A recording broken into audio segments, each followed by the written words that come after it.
Hello everybody. Today is the anniversary of the death in 1975 of Josephine Baker, one of the most talented and famous entertainers of the 20th century. She started off in the Folies Bergère, right at the extreme end of the dancing line, but managed to draw attention to herself by doing odd things that were funny, she said, and gradually worked her way up till she became a star who Ernest Hemingway, for example, spent a lot of time with, described her as the most sensational woman. Picasso drew paintings, made paintings of her. She was a well-known, very famous entertainer, noted for her extraordinary costumes, a skirt made of false bananas, for example, and not much on top. The thing that she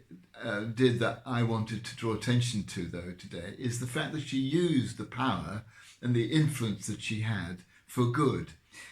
So that, for example, before the war, she was working in Paris, and she was used by the French counterintelligence agency to mingle among the Germans and an Italian in the embassies there, learning what was being planned, picking up bits of information and passing it on. And then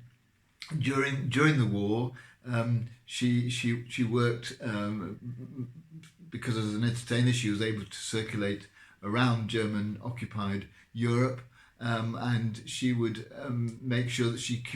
picked up as much information as she could about what was going on, what was being planned, and would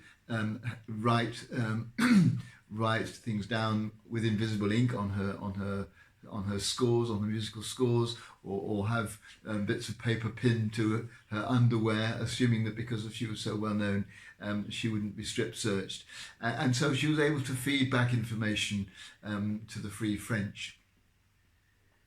And after the war, fighting for her fellow black people in America, working in Miami, she refused to work in a venue that was exclusively white. They offered her $10,000 if she would, and she said no, and eventually she won her way. And she stood alongside Martin Luther King on some of